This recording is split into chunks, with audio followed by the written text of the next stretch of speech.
انا عندي هنا برضو صوص كراميل، هشكل برضو بيه كده زي ما انتم شايفين.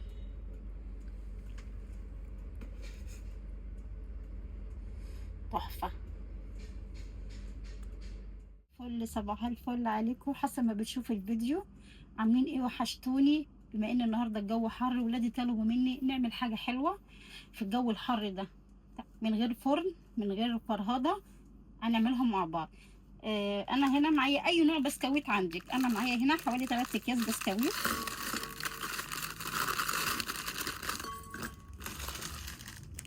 تمام، اي نوع بسكويت عندك حطيتيه، اي كميه زي ما انا قلت لك. انا هنا هعمل الكميه اللي انا عايزاها، تعمل باكو 2 3 اللي يعجبك، اللي متوفر عندك اي بسكوت. انا هطحنه في المطحنه هنا لما انعمه وارجع لكم. وهنا بعد ما نعمته زي ما انتم شايفين، هنزل بقى بايه. انا هنا معايا معلقتين زبده، هنزل بيهم كده وهقلب.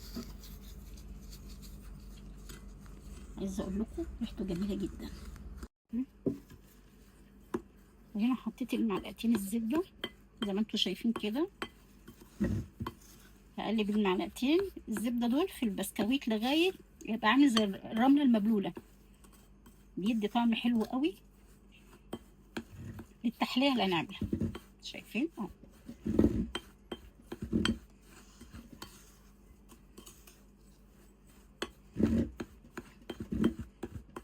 شايفين معايا؟ اي نوع بسكويت عندك اعمليه في الجو الحر ده، وفرحي عيالك. بدل ما نجيب حاجه من غاليه من بره، لا، الحاجه في ايدينا هنا بنعملها بايدينا، وعارفين احنا حاطين ايه وبناكل عيالنا ايه، زي ما انا بقول لكم كده. شايفين بقى عامل زي الرمله المبلوله ازاي اهو. شايفين اهو. خلاص كده. هنا عندي كاسات، انت عندك بولات، كوبايات، فناجيل، المتواجد عندك. انا هعمل ايه بقى؟ هعمل في كل كاس هحط بتاع حوالي معلقه او معلقتين، زي ما انتوا شايفين معايا كده. زي ما انتوا شايفين، احط كمان حبه وهسويها. شايفين كده اهو. لازم اسويها واكبسها كده، عشان لما احط الحاجه التانية اللي هحطها عليها تبقى ثابته اهو. نعمل واحد تاني مع بعض. لا، واحد تاني مع بعض. حطي لنا كمان معلقه. تمام، حطي كمان معلقه تاني. هكبس كده. لو عندك بولات برضو هتبقى احسن. عايزه تعمليها في صينيه صغيره، في قالب اللي متواجد عندك. انا ده المتواجد عندي، يعني ما تعطليش نفسك. مجات، فناجيل في النيش طلعيها اعمليها لاولادك. تمام. هنا بعد ما رصيتهم في الكاسات هسيبهم حوالي ربع ساعه نص ساعه في التلاجة قبل ما نعمل الطبق التاني. هنا دول 4 كوبايات حليب، لان انا هعمل كيسين من دريم. هعمل كيسين كريم كراميل من دريم. الكيس بياخد كوبايتين، يبقى الكيس الواحد، خليكي معايا، الكيس اللي زي ده كده بياخد كوبايتين حليب. انا معايا هنا كريم كراميل، معايا هنا كريم كراميل. الكوبايتين الحليب بياخدوا كيس واحد. انا حاطه دول 4 كوبايات، يبقى انا هفضي عليهم كيسين. تمام كده. معلش، هنزل باول كيس وهنزل بتاني كيس.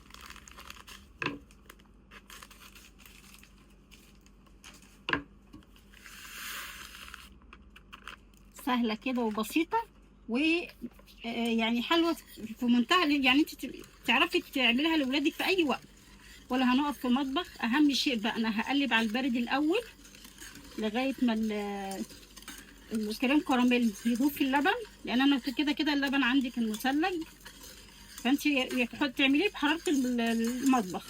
بس انا عشان مستعجله هعمله كده الاول، ادوبه الاول كده زي ما انتم شايفين، وبعد كده هحطه على نار متوسطه لغايه ما يغلي.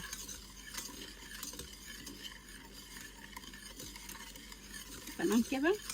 عايزه في المرحله دي تحطي سكر حطي، لكن انا بستكفى بال لو عايزه تحطي هنا معلقتين سكر او 4 معالق لكل كيس معلقتين، لكن انا هستكفى بالسكر اللي هو في الكراميل والبسكوت، لان برضو هنضيف كمان اضافه ثالثه بعد الكريم كراميل، بعد التوبنج ده.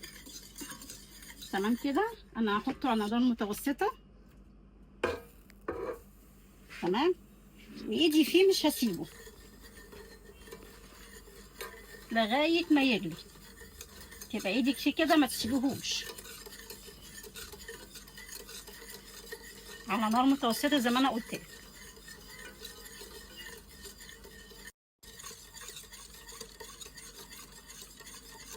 ايدك فيه باستمرار زي ما انا بقول لك كده اهو. اول ما يبتدي يغلي ويبقبق كده قدامك هشيله من على النار.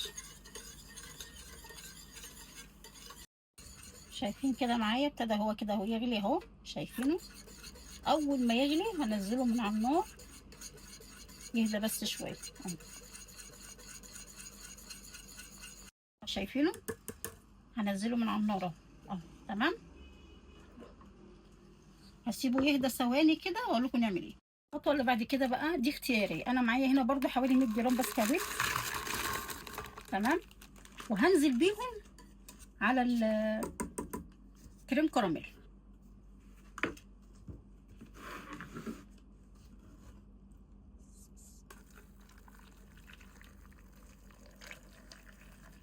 وهضربهم في الخلاط وارجع لكم. وهنا بعد ما ضربت البسكويت بالكريم كراميل هصبه بقى هنا على الكاسات.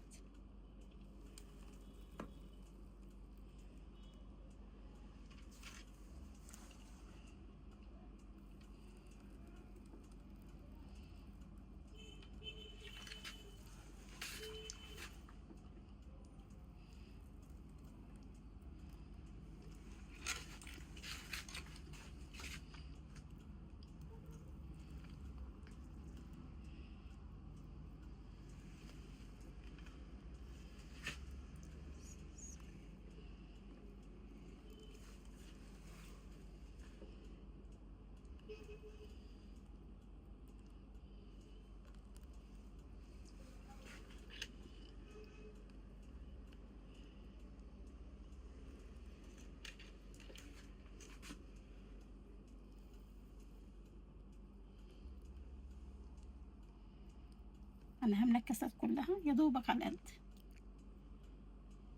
تمام. ده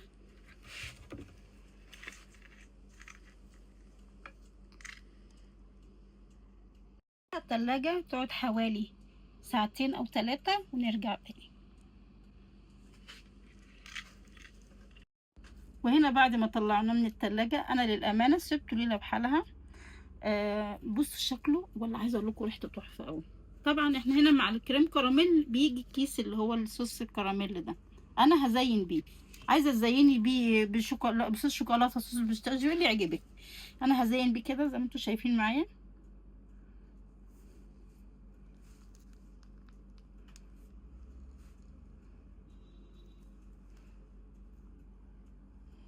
اللي انت عندك اعمليه، الصوص اللي عندك شكلي بيه. انا هنا عندي الصوص بتاع الكراميل هزين بيه.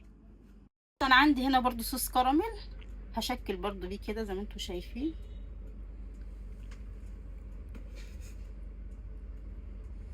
تحفه.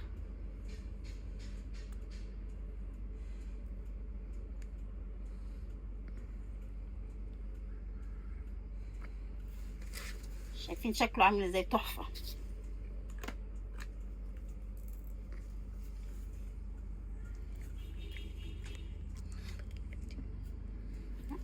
تعالي هنا بقى ناخد واحده كده ونشوف.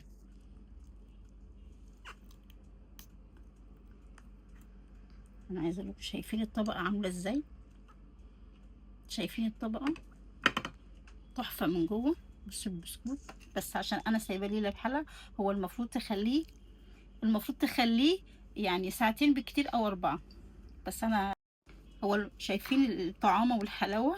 هو المفروض اللي يبقى يعني يقعد في التلاجة ساعتين او 3. انا للامانه زي ما انا قلت لكم قعد حوالي ليله بحالها بجد. بس عايزه اقول لكم تحفه تحفه تحفه، الطعم خيال خيال خيال. ولو عجبك الفيديو وعجبك الطريقه، ما تنسينيش في لايك وشير وسبسكرايب للقناه. سلام، باي باي.